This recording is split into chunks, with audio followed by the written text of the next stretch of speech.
time to the Wayback Machine from like 30, 40 minutes ago. Time's hard. You know, there was a question about duck soup from our wonderful. はい、聞こえておりますでしょうか。続いてのタイトルは、ちょっと読みに自信ないけど、Avowed となっております。こちらのタイトルは現在解説の方の応募がございませんので、もしお話できますよとか、そういう方いらっしゃいましたら、解説応募よろしくお願いいたします。また、チャット欄でのソフトランカーも大歓迎ですので、よろしくお願いいたします。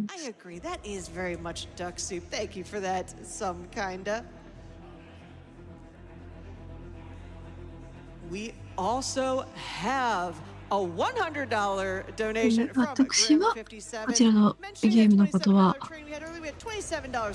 まあ存じ上げていないので、皆さんの中に知っている方がいたらすごい助かりますね。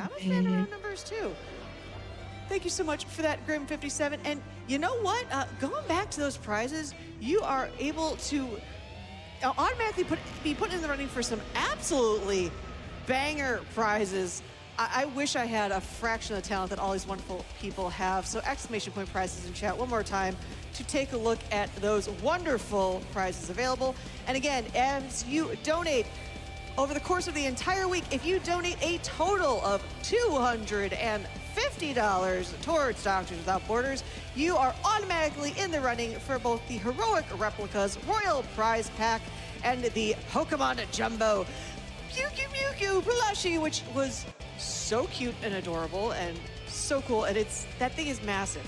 Like I knew it was big before, but oh, that thing is so cool and so huge. So you are going to want to donate towards that.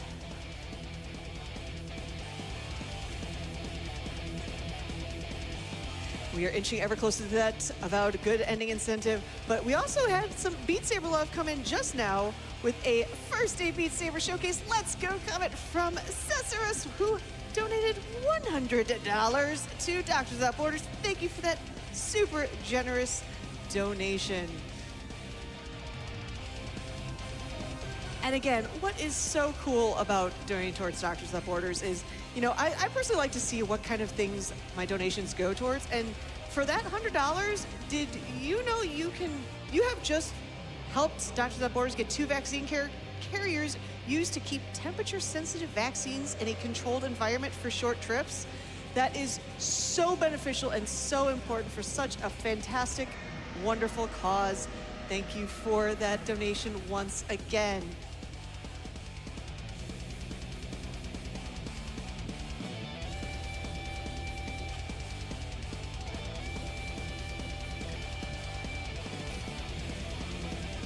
And looking at that, we are getting closer and closer to that incentive.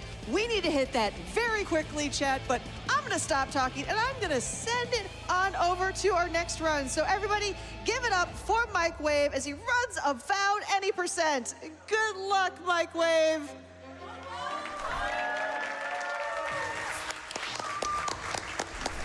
Hello, everyone.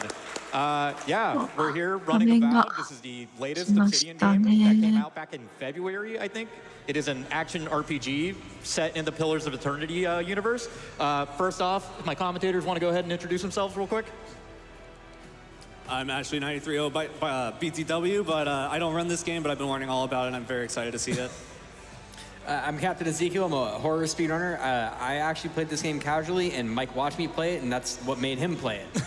Funny bit of history right there. Yeah. So in a way, I made this happen.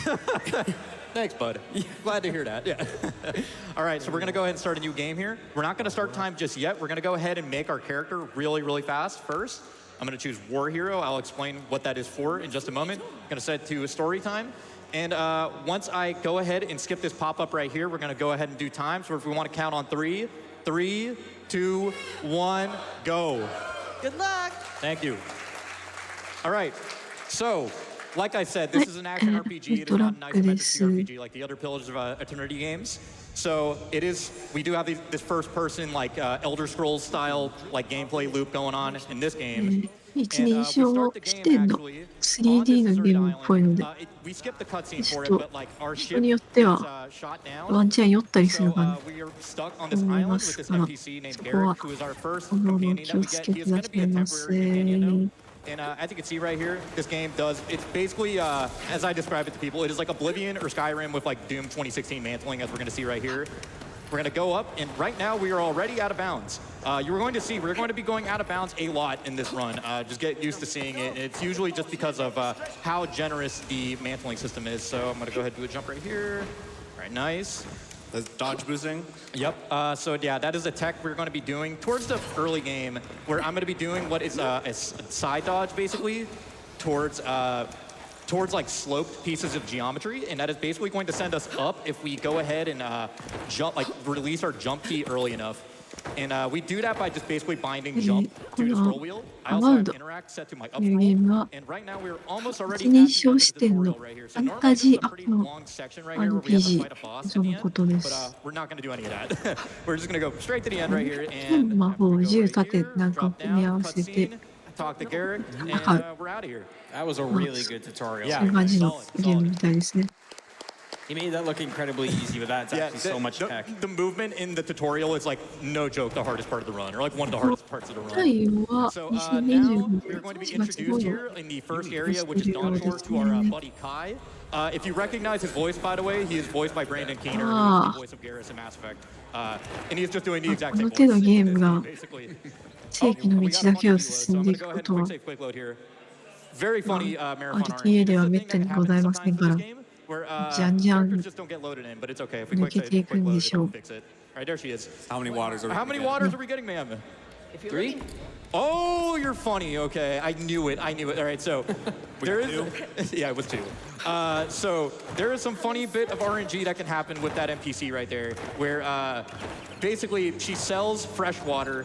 No joke, fresh water, which is a consumable item we can use in this game, is no joke one of the best consumables in the game because it gives us 25% movement speed and it lasts for 5 minutes. It is amazing. A lot of the run hinges on basically just keeping your water up. So literally, it is important to stay hydrated in this game. And we're going to go ahead and grab this axe that we're going to be using for a little bit of the early game. And while we're running to the first boss here, Oscar, if you want to go ahead and just read a dono real quick, go ahead. Absolutely. Also, we are less than $2,000 away from that goal, and we have $50 from Otto, who says, good luck on the run, Mike. Praying for good RNG. The legend. And of course, don't forget to hydrate. There we go. All right. Make sure I did that menu right. Okay. Right. So you were going out of your way to get the shield, which gives you movement speed buff, right? Yeah, so that shield we just picked up in that cove gives us a 10% movement speed buff. As you're going to see, a lot of the routing in the early game revolves around us just like picking up more and more items that make us faster and faster until we get to the movement speed cap, which we'll talk about a little bit more in depth later. As you can see right now, I'm like sliding around a lot while jumping. This is the fastest way to get around, at least for our current movement speed. It is going to become obsolete later as we pick up more and more buffs. And we're going to be doing another jump right here on this some funny geometry right here. This jump can be a little bit funny sometimes. There we go. And get up on this cliffside right here. And this is going to take us pretty much to the end of this first den that we need to go to. We were going to go and fight the first boss. This is literally a bear. It is a corrupted bear. It's called a Dream Thrall bear, I think. Pick up a grenade right here. I'm going to do a little bit of menuing right here. We're going to put our might at 6, dex at 5. Pick up some more upgrades that we need. And we're going to basically use Kai right here to get aggro off us while we go ahead and swing at this bear and kill it. We have it stunned right here. I'm going to like keep doing a little bit more damage on it. And when we press M1 while it's stunned like this, we'll do this like epic like Skyrim cam style kill right here. Pick up some items right here because we need to wait right here for this NPC. And we basically came over here to kill this bear so we could save this guy, which is the ambassador. I can go ahead and give us a little bit of a catch up on the lore in just a moment. First, we're going to do another skip. We need to get out of this bear den pretty fast because we have a fast travel restriction placed on us. Oh, almost got. Okay, let me see if I can navigate this. This is like a kind of a weird spot. Okay.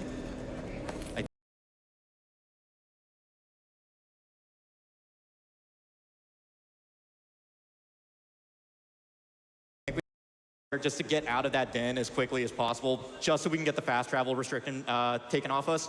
Because basically what the way to fast travel works in this game is that we have to pick up these beacons. You just run by a beacon and it'll unlock fast travel for that point for the rest of the game. We've picked up one on our way to pick up that shield. And now we're gonna be running to the main city, which is Paradise of this first area. And as you're gonna see, we're not going the traditional route, and there's a reason for that. First off though, we're gonna get up this wall with what we sometimes call the getting over it strat. If we can do this real quick.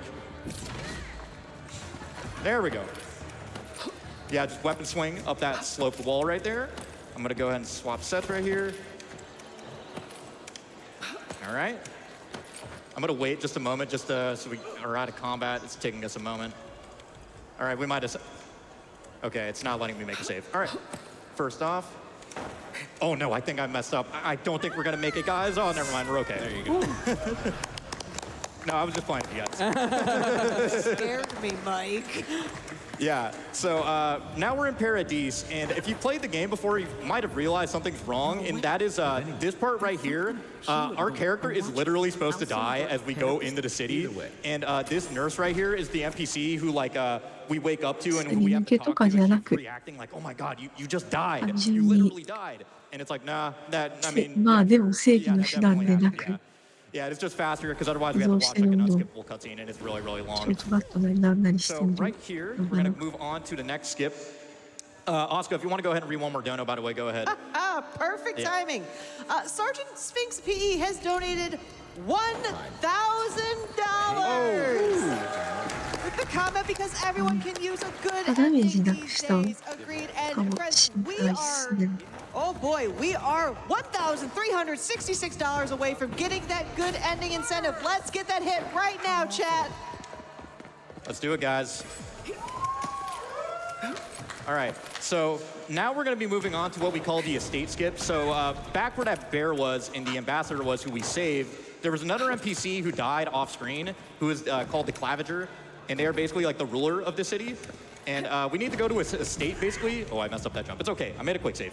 We're basically doing an out of bounds right here, where we're going to go straight to the estate, because normally it's kind of like a mini dungeon where it's being ransacked by these bandits.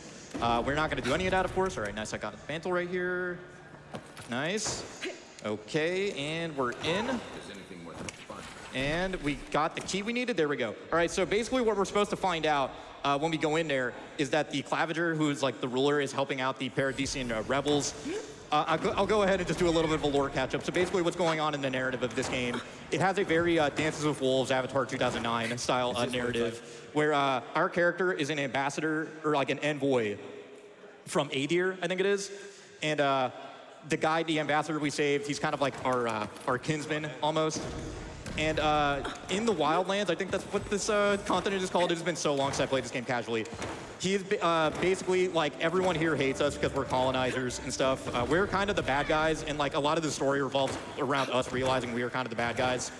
So, yeah, the Paradisian rebels, who we're going to find out are the ones who tried to kill us, are hiding out underneath this church in the middle of town. And we're going to be going there in just a moment. But first, we have to go talk to this Watcher, who is kind of like a in-universe fortune teller who's going to tell us what happened when we died and who the mysterious voice that talked to us and revived us was.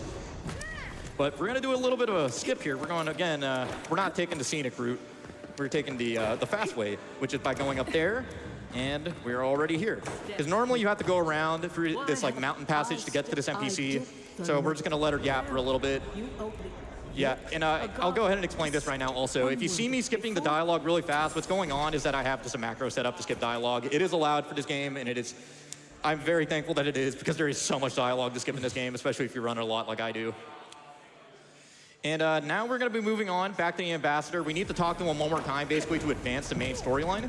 Oscar, if you want to go ahead and knock out like 2 or 3 donos while this is going on, go ahead. This guy yapped for a lot. $50 from Unstoppable, who says, donating towards the Avowed good ending. It feels like we need more of those these days. $10 from the Master DS. Avowed was a great run. Surprised to see this under an hour already. Can't wait to see how that's possible. CVRCR/Corey donates $25 saying, it's been so keen to see Avowed broken. Just finished a playthrough myself a few days back. Best of luck on the run, and let's get that good ending. And we are closer and closer. about $1,000 left, and we are running out of time. MikeWave is absolutely blazing through this run, so we need to hit that donation incentive right now. Exclamation point donate chat and put it towards that incentive. Let's go, Twitch chat. I believe in you, chat. All right, so we are now in the final dungeon of the first zone. I'm gonna do some fun parkour to get up on these rafters right here. As you can see, the mantling system, when you're at an obtuse angle. All right, I'm gonna have to load this. I did mess up right there. As you're gonna see, the parkour in this game is very, very generous, especially when you're looking at like ledges from like an obtuse angle like I am right here. The game will just like register that as like, oh yeah, you for sure snapped onto this ledge. And right now we're trying to jump on this lamppost right here and charge over. Nice, so we're at the top of the dungeon now. Normally this is supposed to be like the very end of the dungeon here. And we're gonna be doing one more skip here. So I'm gonna go ahead. My money says our assassins on the All right, other nice, I side made a of that save. door. We're gonna go ahead and attack. This is the assassin who attacked us earlier, who was supposed to have attacked us.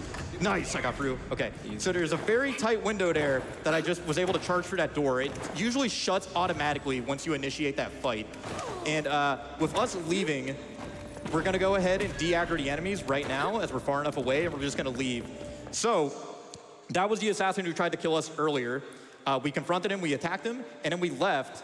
And what's going on now is that because we left the dungeon after we initiated the fight, the game is just gonna assume that we killed him, which we definitely did, you guys. And what that's gonna allow us to do actually is just gonna go ahead and we're gonna be able to wrap up the main quest line for this zone at least. And if you have played the game casually, you might have noticed, hey, he didn't pick up Marius. Yeah, you're not gonna be seeing Marius this run. Until the very end, maybe. Oh, is she gonna jump in? Ah, damn. All right, it's fine. So yeah, we skipped Marius completely, thanks to that. So now we're gonna be in a bugged game state, basically, where we're gonna be bugged at a party select, where the game is not gonna allow us to choose more than one party member, as you're gonna see later. And it's actually gonna make the game faster, because as you see, when we get to the end here, to this post-wrap, this is like the end of the zone, we're running to the exit right here. The dialogue is just gonna, that's normally supposed to play there, is just going to end, because like, Marius is just not there. And it's actually gonna, again, save around 10 seconds worth of dialogue that we would normally have to skip. While we're running there though, Oscar, if you wanna go ahead and do another dono. All right, we have broken $1,000, so we are getting closer and closer to that incentive. Mr. Popo donates $25, saying, donating for the Kai does some calibrations cuts. I mean the good ending. Keep that coming, Twitch chat. We are getting closer and closer and not much time left. All right. So yeah, normally there's supposed to be a dialogue that plays there, but we just go ahead and leave. And now we're gonna be moving on to the second zone of the game, which is Emerald Stair. So that is basically how this game is structured. There are 5, technically 6, if you wanna count the epilogue kinda as its own zone, zones that we have to get through. Each one of them ends with a, like a dungeon, basically, that you normally need a party member to get through. And we're gonna be moving here to the capital city, which is Fjord. And there we're gonna be meeting the next companion that we pick up, who is Giada. First off, though, I have to remember, because we got 2 waters earlier, we are gonna get to meet my favorite NPC in the game, or at least one of them. I've been looking forward to this. Yeah. Trust me, this guy is awesome. And yeah, we're gonna go ahead and buy some more water from him, so we have enough for the rest of the run, basically. And also, I'm gonna go ahead and buy some essence food off him as well, just for the late game. Just super safe.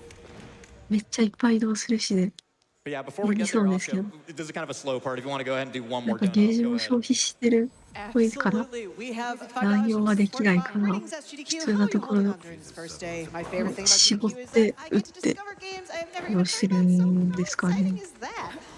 We are now $615 away from getting that incentive. And don't forget, friends, you can use the Twitch extension to donate to this wonderful cause that is Doctors Without Borders. So let's see that happen.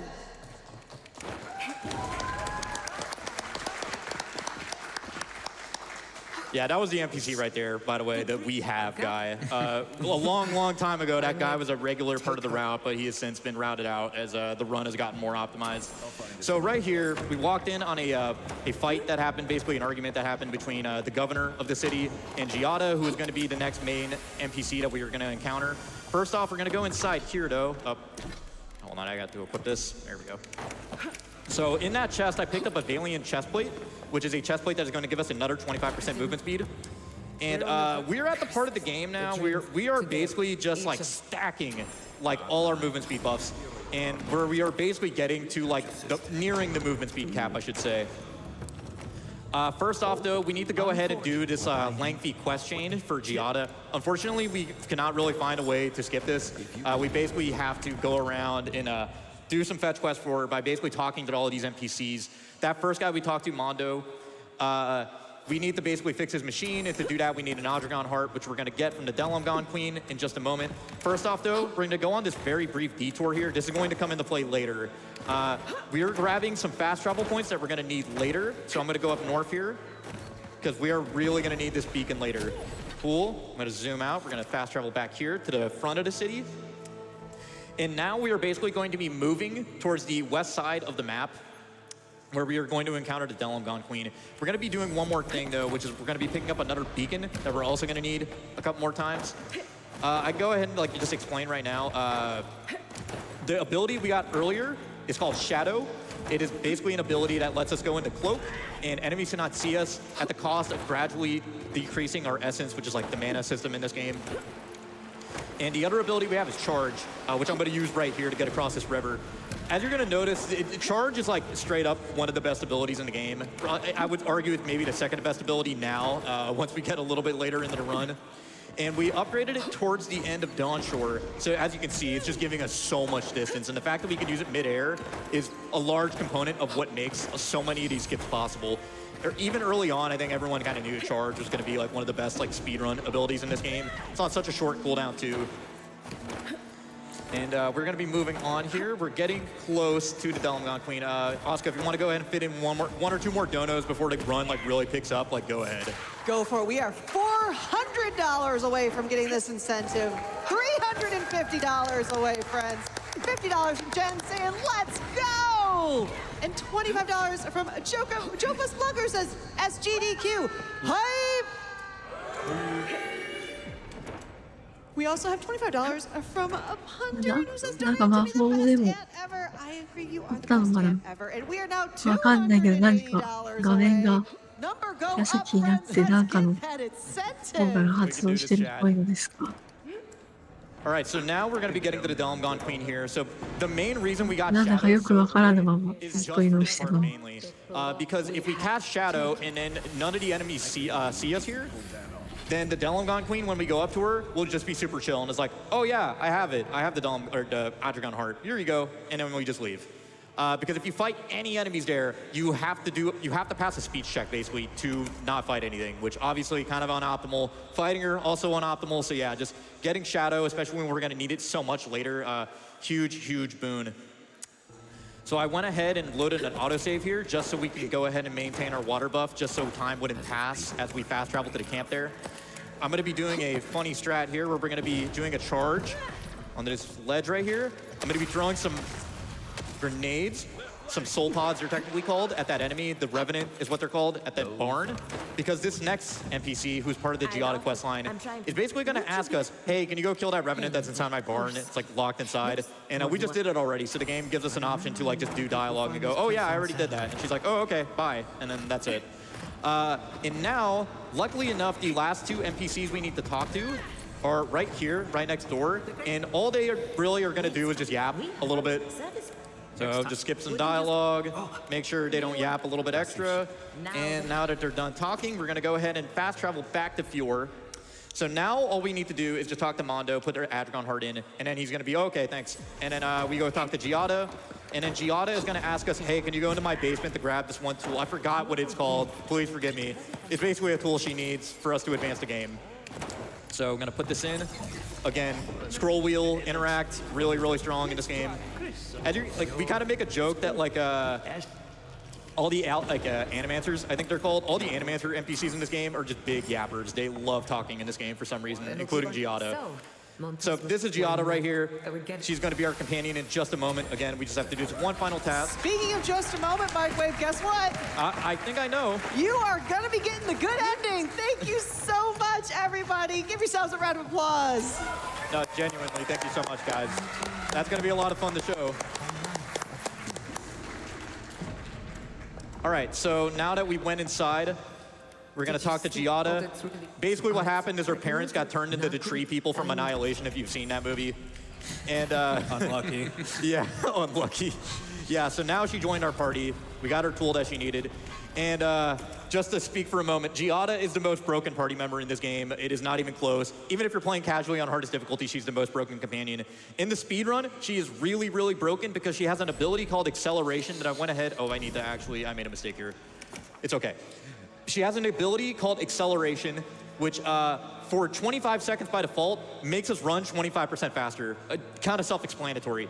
And we can buff it again to basically, make sure I'm drinking water here actually, cool. We have an option to buff it again with a squad member point so that it lasts an extra 10 seconds. So now it's gonna last 35 seconds. And all the cooldowns in this game refresh in between load states. So you're basically gonna be able to use it anytime we go through a door in this game. It's amazing.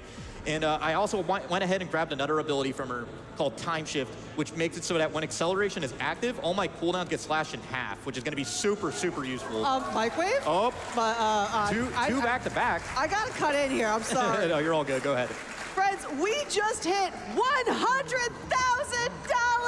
raised for Doctors Without Borders. Awesome job, thank you so much. And you know what?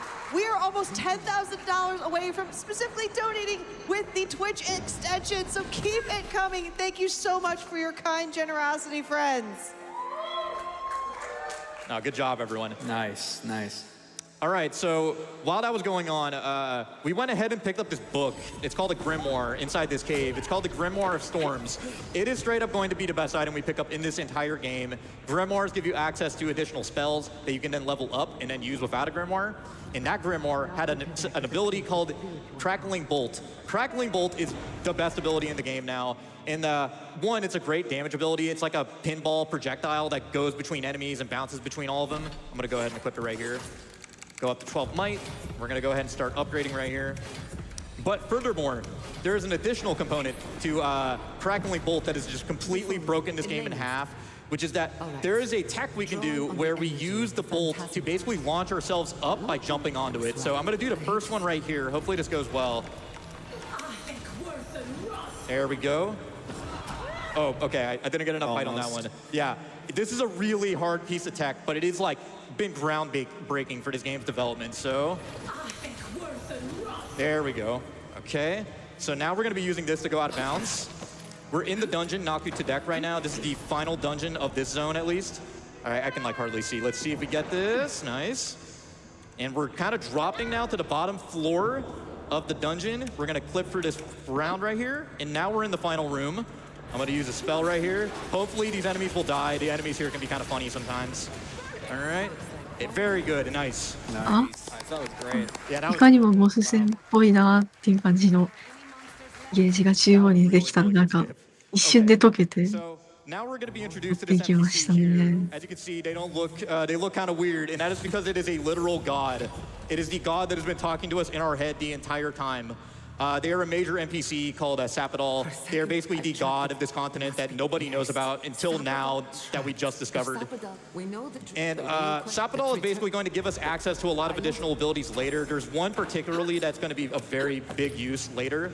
But first off, we're going to go ahead and leave the dungeon right here. And when we leave, we're going to find out that the bad guys of the game, the Steel Garou, are basically burning Fjord down, like the city that we were just in. They're burning it down.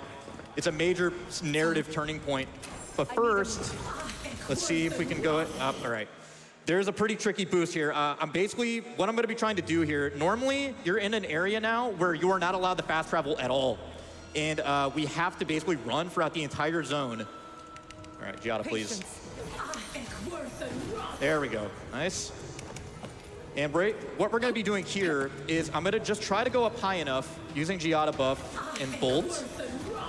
Nice. I'm gonna go ahead and mantle here. So what's going on now is that our Y coordinates are high enough that the game is gonna go ahead and just put us over that fast travel restriction and gonna allow us to just go all the way to the end, basically. This is a part of the game, by the way, where everything is going to speed up by a lot. All of a sudden, it's going to be like, oh, you're not doing this part? You're not doing this part? Yeah, no, this is the part of the game where like we start skipping a lot of content. So while we're talking to the survivors here, Oscar, if you want to go ahead and read one more dono, go ahead. I'm gonna do it 2 for the price of 1. $10 from Big No No Mike__Wave. Thank you so much. And we also have a wonderful mysterious benefactor who donated $4,000 with the comment 100K hype. Hype. Right? Thank you for those donations, Doctors Without Borders, friends. All right, so we have to talk to these NPCs first before we can leave. She's part of the Steel Garou. Normally you can fight her there, but obviously it is a lot faster not to fight her. And here the dialogue is going to be broken after Kai is done talking because Marius isn't here, so we just get to instantly leave. Now this part is really, really broken now. So normally we would have to go to Thirdborn, which is going to be the capital of this area. You're going to see, though, that we're not going to be going there for a little bit. Instead, we are going to be going straight to the last dungeon of this zone. So I'm going to make a quick save here. I'm going to be doing another bolt boost over here. Charge over here. So now we're out of bounds again. And we're going to go ahead, sneak through this crack right here. And what we're doing now is the final dungeon of this area, Naku Kabel, has an outdoor trial segment with a bunch of booby traps that is linked to the rest of the overworld for some reason. Normally, it's not supposed to be accessible. You're not allowed to be able to get there. But it is tied into the rest of the overworld. So by going out of bounds here, we're going to be able to just go here. Hopefully I'm not doing this. Nice. Okay, there's a funny deload that can happen here, but it did not happen. Nice. Right. So I'm going to be doing a funny jump here with a charge. And now we are in Naku Kubel. We have Giada buff, so I'm going to be able to get past a lot of these booby traps. And now we're going to be going in for the back entrance of the dungeon. And this part right here, this is like arguably the hardest part of the game. This is what we've been calling Yatsley skip. So normally there's a companion we're supposed to be getting here called Yatsley first. A jump onto an invisible mantle here. Nice. Easy. There we go. So we went ahead and just jumped to the middle of this pit, and that's going to go ahead and trigger the dungeon to end. So we're basically done with the dungeon now. However, the game expects you to have this companion, Yatsley, with you at this point. And if you don't, the dialogue gets bugged out here, and we are soft locked down here. Assuming, all right, I need to do this again. Assuming you don't have some weird form of tech that gives you a lot of verticality, you know? So we're going to go ahead and see if we can go ahead and get a bounce here. This is like probably the hardest bounce in the game. Let me see if I can get this. All right, so I'm going to go ahead, make a quick save, quick load here to refresh the cooldown. So there is a backup strat we could do here if you don't get it first try. Let me see if I can get this. We should go. Just barely. Very close. Yeah, so with mantling in this game, you can only mantle if you actually jump before you start falling. And when you get hit by the bolt, all right, there we go, we got it. Nice. Nice. So yeah, normally when you bounce, the game does not consider you. Also, I have to drink a pot here. I'm gonna wait a sec for safety. There we go. So normally when you were bouncing, the game does not consider it that you jumped because you landed on the projectile before it launched you up. So yeah, we can't use the mantle to get us out of a situation like that. But now we went ahead and triggered basically the end of this zone after we talked to Sapadal there. I'm gonna go ahead and do a charge across this gap over here. And I use Cloak there just to not initiate combat with the enemies since we can't talk to NPCs or interact with stuff while we're in combat. And we're going to get over here to Ludwin, who is basically the leader of the Steel Garou. She's the main bad guy of the game. She's going to be telling you, hey, you need to destroy this temple like right now because it's causing this plague that is scouring the land called the Dream Scourge. We are not going to side with her, though. We're going to side with Ringrim, who is this archmage we were supposed to have talked to earlier to get to the temple to begin with. Very confusing, I know, because there's a lot of like sequence breaking going on right now. But we have a fast travel restriction, and we're going to get over it right here. So what we did right there is we basically just like technically finished up the zone. Now to actually finish the zone, to be able to like actually leave, what we're going to have to do is we're going to have to go to Thirdborn, which is the city inside the zone, and talk to this NPC who's going to allow us to leave. That's basically how like a lot of the zones in this game work. You have to talk to an NPC to actually leave. And first off, we got to do some menuing here. This is like one I get kind of disoriented by a lot. Actually, hold on, let me just double check. All right, almost forgot that. Okay. And this is a new ability we got by accepting Sapadal's power and siding with Ringrim, which is, we call it the Ringrim buff. I forgot what the actual name of it was. I checked earlier, but I forgot. it's going to give us max movement speed for 20 seconds that we can alternate with Giada buff. So at this point, we are like moving around really, really fast. And we're going to be making our way to third morning. So we're getting to the part of the run right now that is like really, probably the most random part of the run. There's going to be this big fight that is happening in the entrance to this city. A lot of enemies we got to kill. The name of the game with this game, the rule of thumb is if there are more enemies, the more annoying the fight is going to be. And because they can just run around all over the place. So we're going to go ahead and activate Giada buff right here. I'm going to cast Blizz. We're going to use our abilities right here to hopefully kill everyone. Nice, good start right there. I'm going to drink a pot. Use another bolt. We're kind of hoping our bolt works right here. Uh-oh, this guy's running off. Where are you going? Where are you going, sir? Okay, pretty unfortunate RNG. It's okay. I can go ahead and use bolt. If I get lucky, this will. All right, some pretty unfortunate RNG happening here. That's pretty common at this part, honestly. Okay. I'm just gonna go ahead and sneak attack this guy. There we go, nice. That's a very tough fight. And now we're gonna be doing the part where I go ahead and honor the incentive. So I'm gonna go ahead and stop by this vendor real fast. We're gonna sell some items here. I just need to get to 2,500, which we did, nice. Okay, then I'm gonna go talk to Temerity, who is the leader of this town. And there's basically two convos that are like stacked on top of each other because we got here way later than normal. And now we have permission to leave. And we're going to be heading to the next area, which is Galloway's Tusks. Again, the game is moving at a super fast pace at this point. Oscar, if you want to go ahead and read one more dono while we're at it, go ahead. $25 from Left-Handed Heather says, shout out to the best tech artist in the business, my friend Hikari. Avowed was her first shipped game as a professional game dev. So if you ever find yourself admiring the water in the game, you have her to thank. Let's get that good ending. And as you just saw, MikeWave is getting it done. So thank you so much for that donation. All right, so we are moving now to Galloway's Tusks. I have to preface this for a moment. So there was a major skip that was found a few months ago now. Oh, I used the wrong ability here. It's totally fine, though. By Mr. Eric G, who is a member of our community. Just huge shout outs. He found, this is like probably the biggest skip in the game, honestly. We call it Forge Skip. So normally, we are supposed to go to this volcano that's over there. You just saw it right there. To go fight Ludwin again. That's the first time you technically are supposed to fight Ludwin normally. And also just fight a bunch of Dream Thrall again before we can actually leave the zone. But Mr. Eric here, who is a genius, found out there is actually another way of leaving the zone prematurely by going in for the back entrance, once again, of the final dungeon. So I'm gonna go ahead, do another bolt boost. Nice. All right, this one's kind of scary. I gotta land on this branch, and then kind of hope we don't die here. There we go. Nice, okay. There you go. There's gonna be a very slim line I can interact with here. Nice. To get in, this is gonna be the back entrance of the final dungeon, which is lava tubes. And we are gonna be doing another bolt boost setup right here. And nice, we got launched up out of bounds. I'm gonna go ahead and charge over here. And we're gonna be going in. This is the end of the dungeon. And this is the NPC we have to talk to right here, who is trying to destroy Solace Keep, which is where all the dwarves live. And we're gonna side with him so we don't have to fight him. And there we go. By talking to him and siding with him, we have finished the zone. So now, this is gonna take us back to the entrance to the garden, which is the area we have been trying to go to the whole game, essentially. So, we're gonna go ahead and run over to this door. Nice. All right, so now we're going into the garden. This is easily probably the hardest part of the run outside of like Naklukabel, so I'm kind of disoriented right here. Nice. We picked up these two consumable items. I used one earlier called Magran's Blessing that allows us to get 25% extra attack damage, which is super nice for the enemies coming up, who we'll talk about in just a moment, called the Mage Folk. First though, we got to get across this gap right here. As you guys have known, signature piece of tech coming up again. We're gonna be doing a bolt boost to get across this gap.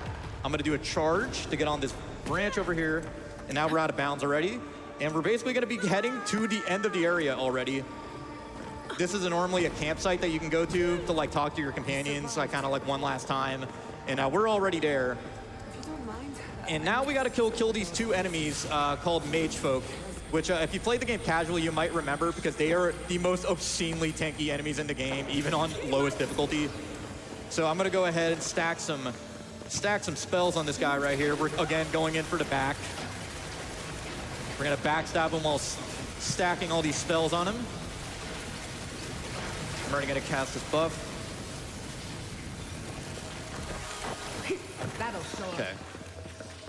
And now we're gonna be doing a glitch that I found where we're gonna make a quick save, interact with this lever right here. Normally we were supposed to use the arm from that mage folk to unlock that barrier right there. However, if you make a quick save, interact, and then like right away make a quick load, or quick load that quick save, it'll just open right here while allowing us to keep the mage folk arm.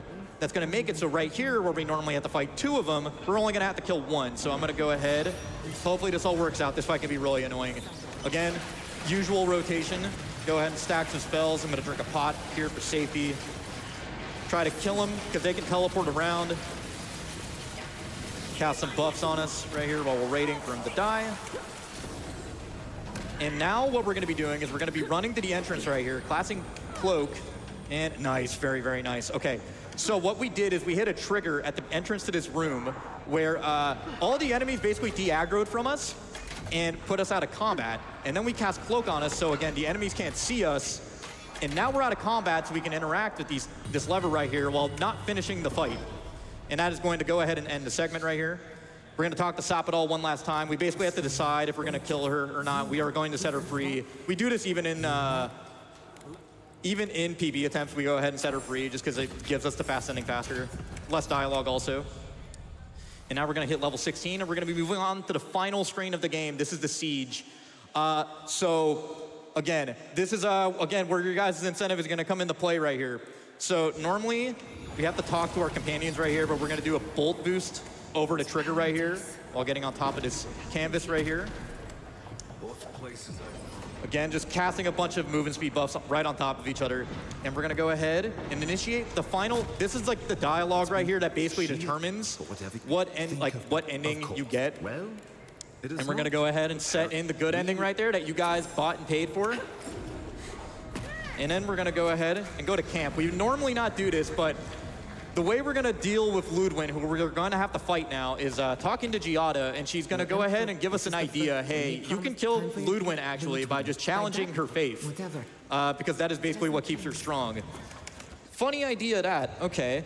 Well, we basically went ahead and routed in some extra money just so I could respec right at the end of the game. We are at a high enough level where it is kind of expensive to respec. You can basically respec at like any point in this game. And now we are basically just gonna be moving on to Ludwin. So again, this is another pretty broken segment right here. We're gonna be going out of bounds straight away, like going onto this branch. Jump onto this. All right, you guys saw me. This one can be kind of spooky right here. Nice, okay. All right, so we're out of bounds right here. And we're gonna be cutting straight through. Normally this is like a part of the game where you would like have to, uh-oh, I fell down. That's okay. So go ahead. Wow, bolt boosting truly is the solution to everything in this game. Okay. All right, I am actually gonna play this safe. I'm gonna go ahead and wait for my charge cooldown real fast because there is a huge gap we gotta cross here. There we go. One more time, and here we are at the final arena. And I'm gonna go ahead and do a last second respec. We're gonna put 15 points into perception. We're gonna talk to Ludwin, and we're going to kill her via facts and logic through skill checks, in which we need max points in perception to do. And we're basically gonna tell her your faith makes her weak, and what's going on here?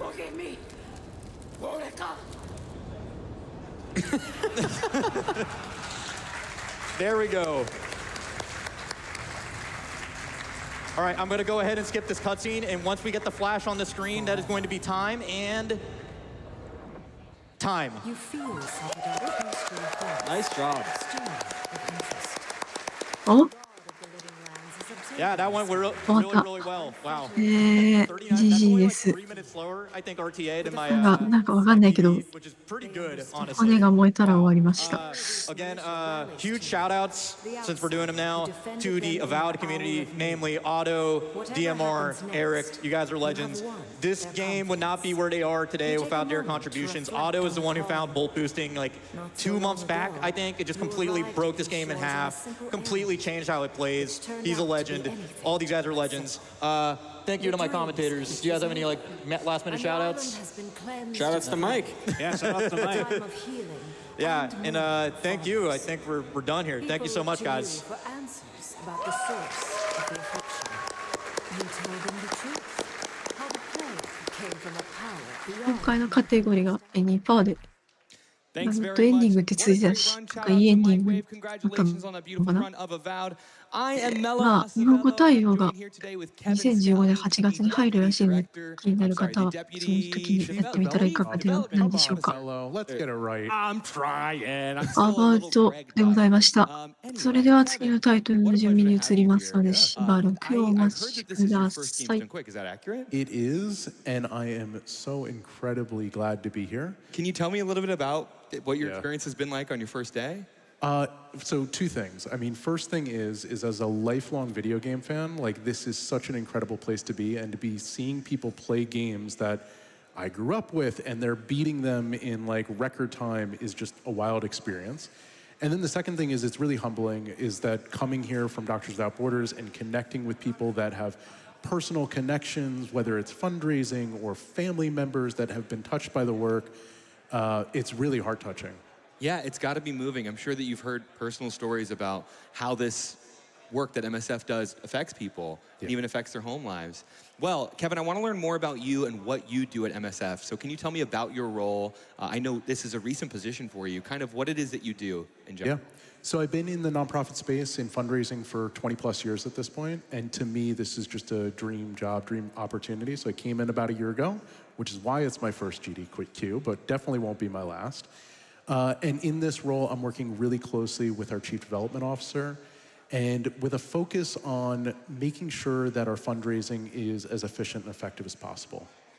Okay, so efficient and effective as possible makes a lot of sense. Can you give me maybe an example of somehow where a donation made a difference in maybe a recent time, right? Donations that, how MSF could respond because of donations? Yeah. Well, I'll give you two things. I mean, first thing is I want to talk about the donations that are being raised here. And when we think about fundraising, one of my colleagues in finance, he talks about development being the engine that drives the work that MSF does. Now, like any good engine, you need fuel for it. And so the donations that are being raised here, I mean, we just crossed $100,000. Yeah, we sure did. That's $100,000 that's going to go to providing life-saving care in 70 countries around the world. So like that's literally like the fuel for that engine. Now,